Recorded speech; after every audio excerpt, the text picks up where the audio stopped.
یہ پروجیکٹ بھارت اس میں کامیاب نہیں ہو سکتا، تو اب یہ باتیں خود بھارت کے اندر ہونا شروع ہو گئی ہیں۔ تو ہماری افغانستان کے ساتھ ٹینشنز میں اضافہ ہوا، اس میں پاکستان یہی بات کو بار بار دہرا رہا ہے کہ افغان سرزمین پاکستان کے خلاف استعمال ہو رہی ہے۔ افغان طالبان نے نہ کسی دوست کی سنی، نہ پاکستان کی بات مانی، وہ الٹا جا کر بیٹھے بھارت کی گود میں۔ اب انجام بھی وہی ہوگا جو بھارت کا ہوا تھا۔ بسم اللہ الرحمن الرحیم، السلام علیکم، میں ہوں حیدر حیات خان، آپ دیکھ رہے ہیں آزاد ڈیجیٹل۔ خبریں دو تین ہیں۔ ایک تو کراچی میں سندھ رینجرز کا جو کیمپ آفس ہے اس پہ جماعت الاحرار نے حملہ کیا، جس کے نتیجے میں 3 ہمارے جوان شہید ہوئے اور 4 ہمارے جوان جو ہیں وہ اس حملے کے نتیجے میں زخمی ہوئے۔ اب پاکستان نے اس حملے کے جواب میں افغانستان کے 3 علاقوں میں ٹارگیٹڈ سٹرائکس کی ہیں، اور جو میں بات بڑے عرصے سے بار بار کرتا آ رہا ہوں کہ ہماری لیڈرشپ کی اپروچ کی کلیئرٹی ہے کہ اب 1 کا بدلہ 10 سے لیا جائے گا۔ تو ڈیٹیلز کیا ہیں اور آگے مستقبل میں کیا ہونے جا رہا ہے اس حوالے سے، وہ میں آپ کو اس ویڈیو میں بتاؤں گا۔ اس کے علاوہ بات کریں گے، ہم نے چند روز قبل ایک ویڈیو کی تھی ایمکا سے متعلق، جو advanced medium combat aircraft, Bharat جو اپنا 5th جنریشن فائٹر جیٹ بنانے کی کوشش کر رہا ہے، اور اس حوالے سے اس نے 3 کمپنیز کو شارٹ لسٹ کیا ہے جو یہ 5th generation advanced medium combat aircraft کے حوالے سے پروٹوٹائپ تیار کریں گی۔ اب بھارت کو اس کے آغاز میں ہی ٹھیک ٹھاک سیٹ بیک کا سامنا کرنا پڑا ہے، اور وہ کیا ہے اور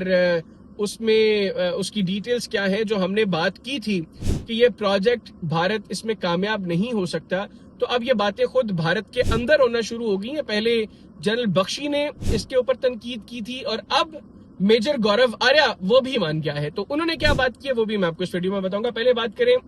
جو کراچی میں سندھ رینجرز کے کیمپ آفس میں حملہ ہوا، 4 دہشت گرد اس حملے میں ملوث تھے، جنہوں نے انیشیلی پہلے کیمپ آفس کی گیٹ کو جو ہے وہ دھماکے سے اڑایا، اور اس کے بعد اندر داخل ہونے کی کوشش کی، جس کے نتیجے میں جو پاکستان کی آرمڈ فورسز ہیں انہوں نے ان کے اس حملے کو ناکام بنایا اور 3 دہشت گردوں کو واصل جہنم کیا، جبکہ ایک دہشت گرد جس کا نام عثمان ہے اس کو اس حملے میں گرفتار کیا گیا۔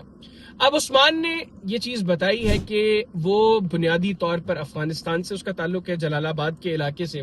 اور پاکستان میں آ کر اس نے یہ کارروائی کی۔ 8-10 روز قبل وہ پاکستان پہنچا تھا افغانستان سے، افغانستان میں اس کو ٹریننگ دی گئی، اور جو مائنڈ سیٹ ہے وہ اس نے کلیئرلی بتایا کہ وہاں پر اس کو پاکستان کی آرمڈ فورسز کے بارے میں بنیادی طور پر بتایا گیا، اور یہ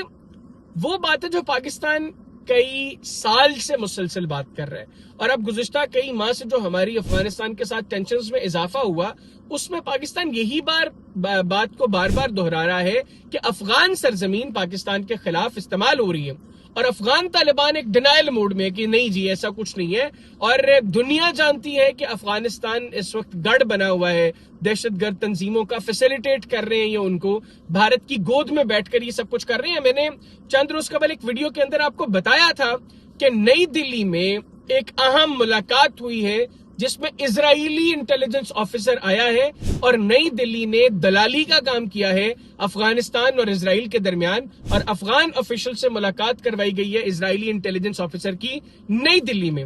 اب اسرائیلی ڈائریکٹلی افغانستان آ کر تو ان سے مل نہیں سکتے، تو وہ کیا کرتے ہیں، وہ بھارت میں آ کے ان سے ملاقات کرتے ہیں، بھارت کے تھرو جو ہے وہ ساری چیزیں کمیونیکیٹ ہوتی ہیں افغانستان کو۔ اور اس وقت یہ جو نیکسس ہے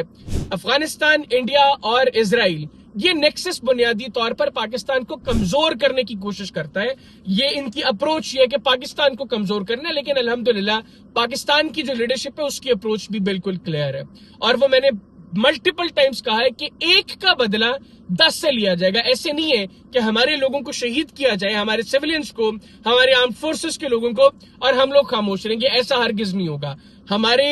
جو یہاں پر شہید ہوئے ہیں ان کے خون کا بدلہ لیا جائے گا، اور یہ جو سندھ میں رینجرز کے کیمپ آفس پر حملہ ہوا ہے ان کے شہداء کا بدلہ بھی لیا گیا ہے افغانستان کے 3 علاقوں میں، پکتیکا میں،